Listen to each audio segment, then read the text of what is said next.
প্রিয় শিক্ষার্থী, আশা করি তোমরা সবাই ভালো আছো।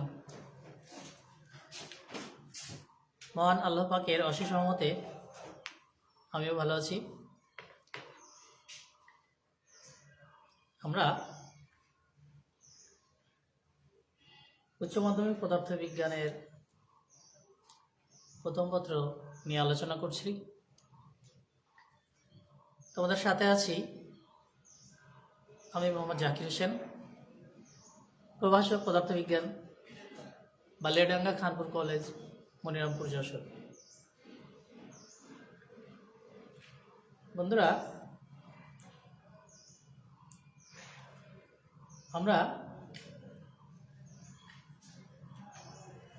পদার্থবিজ্ঞানের প্রথম পত্র থেকে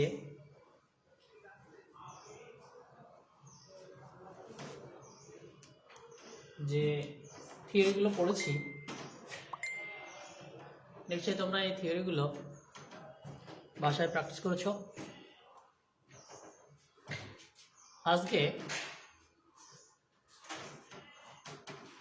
আজ আমাদের আলোচনা হবে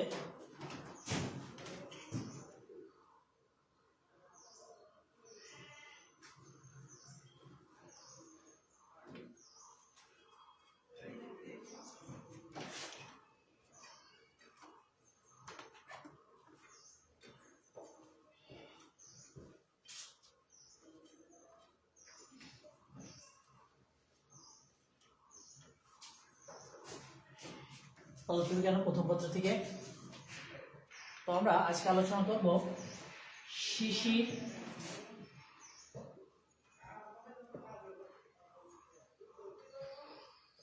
শিশিরাঙ্ক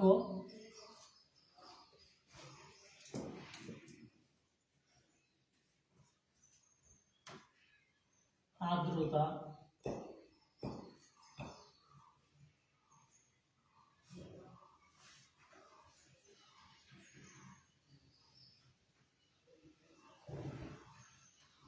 থার্মোমিটার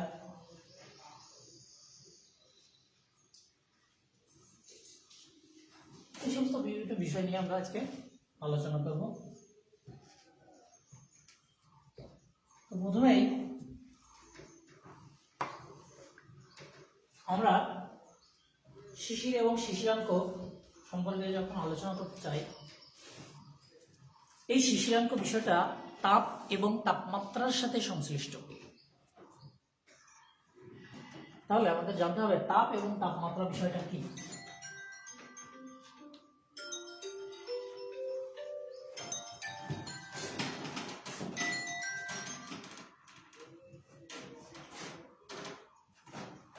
তাপ এবং তাপমাত্রা বিষয়টা হলো খুবই সিম্পল।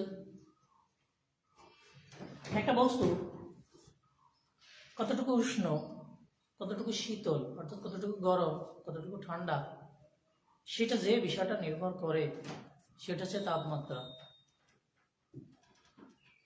এই তাপমাত্রা হচ্ছে তাপের ফলাফল। তাপের কারণেই তাপমাত্রার সৃষ্টি হয়, আর এই তাপটা সঞ্চালিত হয় উচ্চ তাপমাত্রার বস্তু থেকে নিম্ন তাপমাত্রার বস্তুর দিকে। অর্থাৎ যে বস্তুর তাপমাত্রা বেশি, সেই বেশি তাপমাত্রার বস্তু থেকে তাপটা কম তাপমাত্রার বস্তুর দিকে সঞ্চালিত হয়। এটা কিন্তু উচ্চ তাপের বস্তু থেকে নিম্ন তাপের বস্তুর দিকে তাপ যায় না। তাহলে তাপ কোথায় যায়? তাপ যায় উচ্চ তাপমাত্রার বস্তু থেকে নিম্ন তাপমাত্রার বস্তুর দিকে।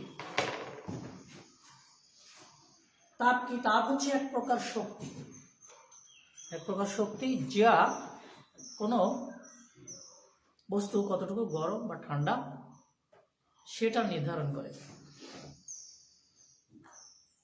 এখন এই তাপটা বিভিন্নভাবে এক জায়গা থেকে আরেক জায়গায় সঞ্চালিত হতে পারে। সঞ্চালনের জন্য তিনটে পদ্ধতি আছে: পরিবহন, পরিচলন এবং বিকিরণ। তিনটি পদ্ধতি: পরিবহন,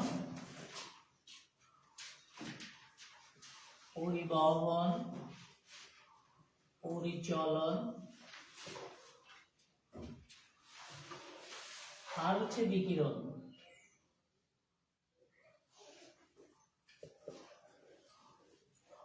বিকিরণ পরিবহন পদ্ধতিটা কি? পরিবহন পদ্ধতিটা আমরা যদি একটু আগে উদাহরণ দিই, এটা যদি একটা ধাতব পাত বিবেচনা করি, একটা ধাতব পদার্থ, এই ধাতব পদার্থের এই প্রান্ত যদি আমরা আগুনে রাখি তাহলে কি হবে? এই প্রান্তটা গরম হবে, গরম হয়ে ধীরে ধীরে গরমটা এই ধাতব পদার্থ দিয়ে আরেক প্রান্তে চলে যাবে।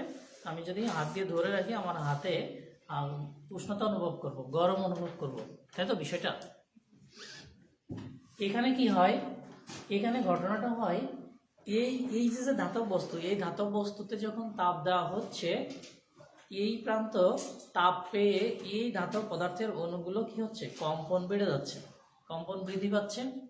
বৃদ্ধি পাওয়ার ফলে তার পাশের অণুটাকে আঘাত করছে এবং এর পাশের অণুটা এভাবে কম্পন সৃষ্টি হচ্ছে। একসময় এই কম্পনটা এই প্রান্তে পৌঁছে যাচ্ছে। লক্ষ্য করো, এই যে ধাতব পদার্থের এই অণুটা কিন্তু এই প্রান্তে যাচ্ছে না। কি যাচ্ছে? শুধু কম্পনটা, অর্থাৎ এনার্জি বা শক্তিটা এক প্রান্ত থেকে আরেক প্রান্তে যাচ্ছে। এই পদ্ধতিটাকে আমরা বলছি পরিবহন পদ্ধতি। তাহলে পরিবহন পদ্ধতি হচ্ছে সেই পদ্ধতি যে পদ্ধতিতে তাপ সঞ্চালনের জন্য অণুগুলো স্থানান্তরিত হওয়ার দরকার হয় না, অর্থাৎ অণুগুলো এক জায়গা থেকে আরেক জায়গা যাওয়ার দরকার হয় না, শুধুমাত্র শক্তিটাকে স্থানান্তরিত করে, শক্তি ট্রান্সফার করে। এই পদ্ধতিটা হচ্ছে পরিবহন পদ্ধতি। সাধারণত কঠিন পদার্থে এই পরিবহন পদ্ধতিতে তাপ সঞ্চালিত হয়। পরিচালন পদ্ধতিটা কি? পরিচালন পদ্ধতিটা হচ্ছে আমরা একটা পাত্র নিলাম, এই পাত্রে কিছু পরিমাণ পানি নিলাম, পানি নিয়ে যদি তাপ দিই তাহলে কি হবে? এই যে পাত্রের পানি, এই পানিটা ধীরে ধীরে গরম হবে, ফুটতে শুরু করবে বুদবুদ আকারে। নিচে পানিটা, গরম পানিটা উপরে উঠে যাবে, আর উপরের যে ভারী পানি, এই ঠান্ডা শীতল পানি, ওটা নিচে নেমে যাবে।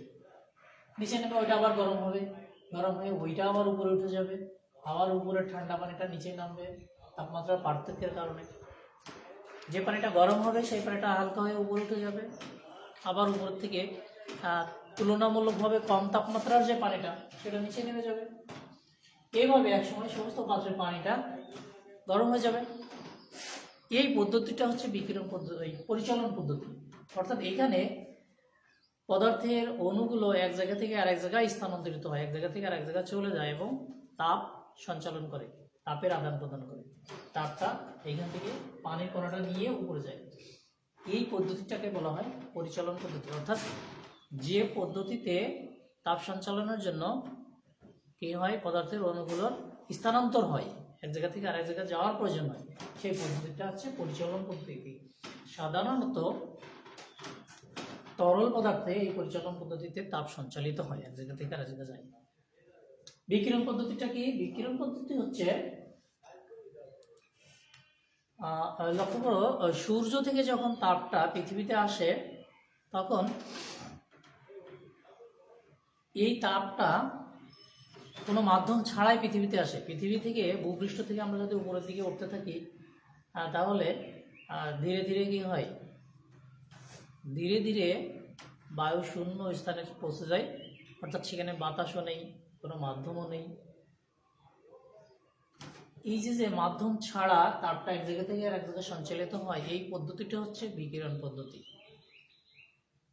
এই ভূপৃষ্ঠে যত খাল, বিল, নদী, সমুদ্র ইত্যাদি এগুলো আছে, এইগুলা থেকে যে তাপ, যে পানি কি হয়? বাষ্প হয়ে উপরে উঠে যায়, ছোট ছোট মেঘের কণায় পরিণত হয়। এইগুলো হচ্ছে সব বিকিরণ পদ্ধতিতে হয়ে থাকে। তাহলে যে পদ্ধতিতে তাপ সঞ্চালনের জন্য কোনো মাধ্যমের দরকার হয় না, সেই পদ্ধতিটাই হচ্ছে বিকিরণ পদ্ধতি। এখন এই বিকিরণ পদ্ধতিতে কি হয়? বিকিরণ পদ্ধতিতে এই ভূপৃষ্ঠে যত পানির আধার আছে, খাল বিল সমুদ্র নদী নালা এইগুলো থেকে প্রতিনিয়ত পানি বাষ্পায়িত হতে থাকে। পানি বাষ্পায়িত হয়ে হালকা হয়ে উপরের দিকে উঠতে থাকে। যত উপরে উঠবে তত বায়ুর স্তরটা পাতলা হয়ে যায় এবং এই বাষ্পটা হালকা বাষ্প থাকার কারণে এটা উপরের দিকে উঠতে থাকে। ভূপৃষ্ঠ থেকে একটা নির্দিষ্ট উচ্চতায় গিয়ে ওইটা কি হয়, বেঁচে থাকতে পারে। সেখানে অভিকর্ষ ত্বরণ শূন্য থাকার কারণে বা কম থাকার কারণে এটা ভেসে থাকে। তো ভূপৃষ্ঠ থেকে যত উপরের দিকে ওঠা যায় তাপমাত্রা তত কমতে থাকে। এই যে বাষ্পগুলো, এই বাষ্প ভূপৃষ্ঠের উপরে যে ধূলিকণাগুলো থাকে এগুলোর সঙ্গে জমতে থাকে, জমতে বড় মেঘের আকার ধারণ করে এবং বড় আকারে এই মেঘটা কি হয়, আরও উপরের দিকে উঠতে থাকে, আরও উপরে উঠতে থাকে এবং তাপমাত্রা কমতে কমতে হিমাঙ্কের নিচে নেমে যায়। হিমাঙ্কের নিচে নেমে গেলে কি হয়, এই জলীয় বাষ্পগুলো তখন বরফের টুকরায় পরিণত হয়ে যায়। পরিণত হয়ে এরা যেহেতু এক জায়গায় জড়সড়ভাবে অবস্থান করে, এক জায়গায় অবস্থান করে, এদের ভর বাড়তে থাকে।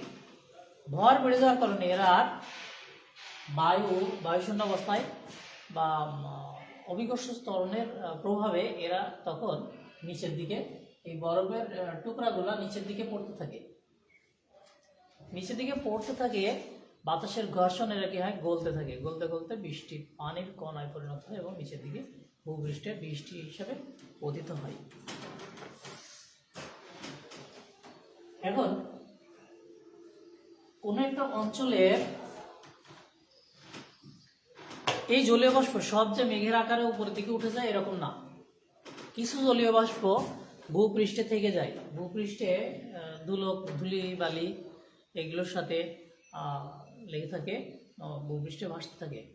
কারণ কোনো একটা অঞ্চলের এই জলীয় বাষ্প ধারণ ক্ষমতা একটা নির্দিষ্ট, এটা একটা এলাকা, এই এলাকার জলীয় বাষ্পের ধারণ ক্ষমতা নির্দিষ্ট থাকে। ধরে নিলাম এখানে 1000 লিটার জলীয় বাষ্প এই অঞ্চলের মধ্যে, এই এরিয়ার মধ্যে থাকতে পারবে। যদি এই এরিয়ায় 1000 লিটার জলীয় বাষ্প পূর্ণ হয়ে যায় তখন সেটাকে বলা হয় জলীয় বাষ্প দ্বারা সম্পৃক্ত। এই জলীয় বাষ্প যে চাপ দিবে সেটাকে বলা হবে সম্পৃক্ত বাষ্পচাপ। সম্পৃক্ত বাষ্পচাপ। তাহলে সম্পৃক্ত বাষ্প কি, কোন স্থানে যতটুকু জলীয় বাষ্প থাকতে পারে সেই পরিমাণ জলীয় বাষ্প যদি ওই অঞ্চলে থাকে তাহলে সেই অঞ্চলটাকে বলা হয় জলীয় বাষ্প দ্বারা সম্পৃক্ত। এবং এই সম্পৃক্ত জলীয় বাষ্প যে চাপ দেয় সেটাকে বলা হয় সম্পৃক্ত জলীয় বাষ্প চাপ। এখন যদি পরিবেশে জলীয় বাষ্পের পরিমাণ কম থাকে তাহলে জলীয় বাষ্প দ্বারা অসম্পৃক্ত থাকে পরিবেশ। তখন কি হয়, যদিও জলীয় বাষ্প দ্বারা সম্পৃক্ত হয়ে যায় তখন এইখানে যত পুকুর নদী নালা খাল বিল ইত্যাদি আছে এগুলো থেকে আর জলীয় বাষ্প বের হয় না, কারণ জলীয় বাষ্প এইখানে ধারণ করার ক্ষমতা নেই। হ্যাঁ, যদি এই জলীয় বাষ্পটা উপরের দিকে উঠে মেঘের আকারে জমা হতে পারে তখন এরা কিন্তু জলীয় বাষ্প হতে পারে। এখন যদি এরিয়াটা নির্দিষ্ট হয়, বদ্ধ হয়, যে জলীয় বাষ্প যাওয়ার কোনো জায়গা নেই কিন্তু যতটুকু জলীয় বাষ্প রাখা যায় ততটুকু জলীয় বাষ্পের মধ্যে আছে, তখন এই জায়গার জলীয় বাষ্প কি হয়, এখানে জলীয় বাষ্প তৈরি হওয়া বন্ধ হয়ে যায়। এখন এই জলীয় বাষ্পের সাথে কিছু মজার বিষয় জড়িত আছে। যেমন আমরা শীতকালে শীত অনুভব করি কিন্তু গরমকালে গরম অনুভব করি।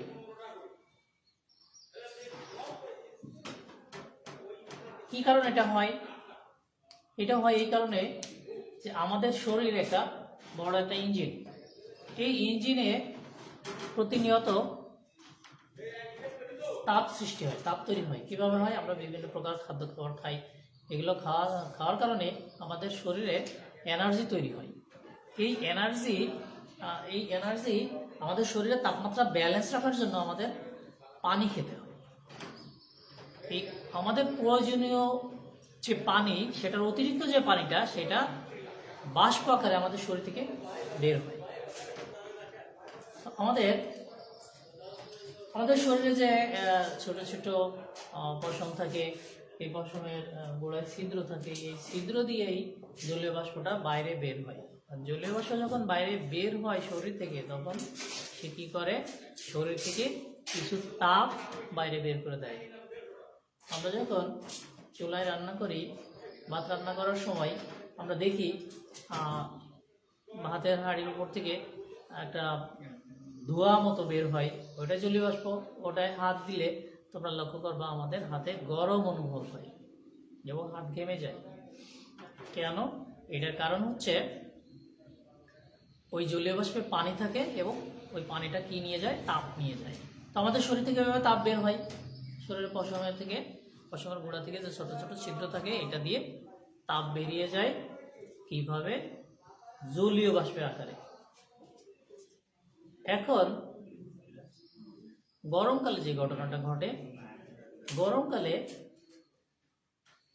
যে খোলা জায়গা থাকে, নদী নালা, সমুদ্র, এইগুলো থেকে সূর্যের তাপমাত্রা খুব বেশি থাকার কারণে এগুলো থেকে খুব দ্রুত বাষ্পায়ন হয়, জলীয় বাষ্প বের হয়। বের হওয়ার কারণে এই অঞ্চলটা একটা নির্দিষ্ট এরিয়া, যতটুকু জলীয় বাষ্প ধারণ করতে পারে ততটুকু জলীয় বাষ্প ওই এরিয়ায় তৈরি হয়ে যায়। একটা অঞ্চল, এই অঞ্চলে 5000 লিটার জলীয় বাষ্প ধারণ করতে পারে। এখন গরমকালে তাপমাত্রা খুব বেশি থাকার কারণে এখানে যে খোলা পানির উৎসটা আছে, নদী নালা, সমুদ্র ইত্যাদি, ওইগুলো থেকে খুব দ্রুত বাষ্পায়ন হলো এবং 5000 লিটার জলীয় বাষ্প এই জায়গা হয়ে গেল। তখন কি হলো? তখন এইখানে যদি একজন লোক দাঁড়িয়ে থাকে, তার শরীর থেকে যে পানিটা বের হবে জলীয় বাষ্প আকারে, সেটা আর পরিবেশে মিশতে পারবে না। তাহলে মিশতে না পারলে কি হবে? পানিটা তো শরীর থেকে বেরিয়ে এসে পরিবেশে মিশতে পারতেছে না। তখন কি হবে? এই পানিটা তার পশমের গোড়ায় ছোট ছোট বিন্দুর আকারে জমে যাবে। এটা হচ্ছে ঘাম। এই ঘামটা যত বেশি হবে, তার শরীর থেকে এই ঘামটা পশমের গোড়ায় যখনই আসবে, তখনই তার শরীর থেকে তাপটা বের হওয়া বন্ধ হয়ে যাবে। আর বন্ধ হয়ে গেলে কি হবে? তাপ শরীরের ভিতরে আটকে যাবে। আটকে গেলে তখনই আমরা অস্বস্তি বোধ করব। এই কারণে গরমকালে আমরা ঘেমে থাকি। আর শীতকালে উল্টা ঘটনা ঘটে, দ্রুত বাষ্পায়ন হয়, পরিবেশে জলীয় বাষ্প কম থাকে। দ্রুত বাষ্পায়ন হওয়ার কারণে জলীয় বাষ্প খুব বেশি বেরিয়ে যায়। জলীয় বাষ্প বেশি বেরোনোর কারণে তাপও খুব বেশি তাপ বেরিয়ে যায়। খুব তাপ বেশি বেরোনোর কারণে আমরা শীত অনুভব করি। তখন আমরা কি করি? গরম কাপড় দিয়ে শরীরটা ঢেকে রাখি, যাতে তাপ বের হতে না পারে। এটাই ঘটনা। শিক্ষার্থী বন্ধুরা, আজকে এই পর্যন্ত আমাদের আলোচনা। তোমরা ভালো থাকো, সুস্থ থাকো। আসসালামু আলাইকুম।